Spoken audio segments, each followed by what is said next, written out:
Okay, normalisation. So our learning intention is for you to be able to normalise across two different sentences.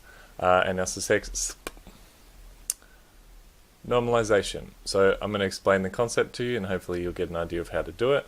Our learning intention is for you to be able to normalise across two sentences and use this in your essay writing. So this will be a skills video, so the success criteria is for you to have a paragraph or more than one paragraph of your own and to actually improve that based on the advice provided, and the steps we'll go through together. So simply put, normalisation is turning a verb into a noun. So kicked or kick becomes the kicking, for example. We've got more formal examples here. So used becomes utilization, the verb becomes an abstract noun. Depicts becomes depiction. Basically an abstract noun is something you can't touch, like love, hate, justice, those sort of concepts. And depiction, same thing. If I ask you to show me a depiction or a utilization, that's obviously quite impossible. But just before we jump into anything else, the most basic concept of a sentence is you have a subject, you have a verb, you have an object. So in this case, Mr. Kolber bored the students. I'm the subject, the verb or the action is bored, and the students are the object, the thing receiving the verb. So in active voice is exactly what we just said. Mr. Kolber bored the students, subject, verb, object. What we're going to be talking about for essay writing is passive voice. So in this, as it says here, the receiver of the action comes first in the sentence, and you may choose to omit the doer of the action. And that's what we'll be talking about in the body paragraph section, how we remove the doer to improve the clarity of our paragraphs. So with the doer in the passive voice, the student's boredom was caused by Mr. Kolber. So if you can tell from the images, the three pictures have switched. The student's bored is still in the middle, the verb is still the key core hinge by Mr. Kolber. But we can also make it even more passive, I guess you could say, by taking out the doer, which would be me. So the sentence becomes the boredom continued unabated. So it doesn't say who's causing the boredom or how it's being created, but this last sentence would presume that you'd already set up that you're in Mr. Kolber's class, and then therefore this sentence would make perfect sense because it's referring back to that sentence. Okay, so normalisation, you can do it in any way, but the best approach, or the easiest way I guess, is to get it to occur across two sentences.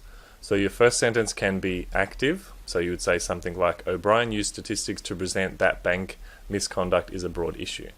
So that says what she did. It's very simple, very straightforward. Then our second sentence could adopt the passive voice and nominalize the verb used to become the abstract noun utilization. So we would say the utilization of statistics positions the reader to picture that they are being mistreated by a large and hard to perceive corporation. And you can see by putting those two together, we've nominalized, and we've also added more detail and more sophistication to our response, rather than just saying what techniques you use to do what. You could add more detail in a second sentence without nominalizing, but it would just be a lot of sort of rehashing what you'd already said. Like, you'd need to say the statistics that O'Brien used, and that's 5 or 6 wasted words, whereas this jumps straight to the topic which you've already explained in the first sentence. Alright, so these are tips that come from the University of New England. I'll add the little link that you've got there in the description of the video if you want to chase it up and read through it yourself. But there's tips for improving a paragraph, so this is where you'll need 3 highlighters and your own paragraph. I'll go through one on the screen, but obviously the idea is for you to improve your piece, so you'll be highlighting as we go together. So step 1, read your writing and highlight any personal pronouns, because we're going to get rid of all of them, it says here. That's not always necessary, but if you can do it, it's a good rule of thumb to try and apply. Second step, underline all the verb groups that show the action of the sentence, because we're going to normalize them or remove them, or in some instances just keep them and add a second sentence to normalize from there. The third step we're going to largely ignore, but it's basically check your vocabulary, change any words that may sound simple into words that are more technical. To me, that's not an especially useful tip other than saying write better, but if you want to, you could do that as well. So this is our paragraph. I've highlighted all the personal pronouns, her full name, the pronoun she, her last name, her, and she. So you can see we've used 7 pronouns, which is, according to the steps that we're going to apply, completely unnecessary. You should only have it once, according to their advice.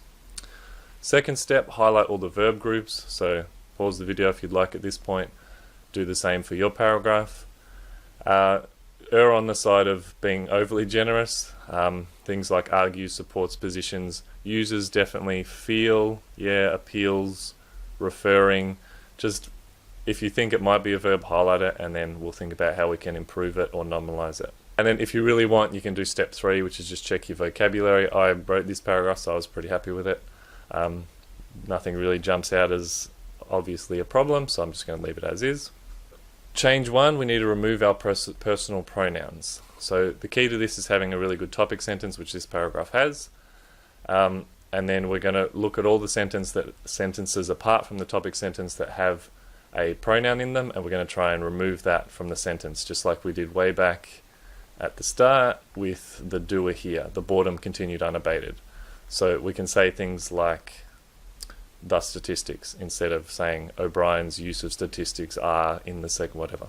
We can jump straight to what we need to be doing. Okay, so for this normalising of verbs step, you're just going to get all the verbs that you highlighted, run them down the left-hand side of your page or wherever your paragraph is, and you're going to basically look for a version of that word with a suffix. So support would become supporting, argue would become argument, that sort of thing. You're trying to add a suffix that takes it from a verb to a noun. So position would become positioning, users would become utilization, like we did earlier in the piece.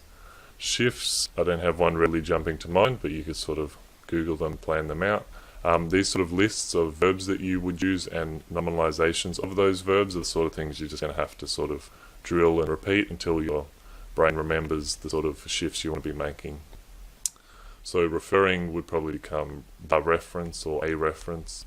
Suggest, suggestion, I think I already said that. But this is how you're going to normalize the verbs.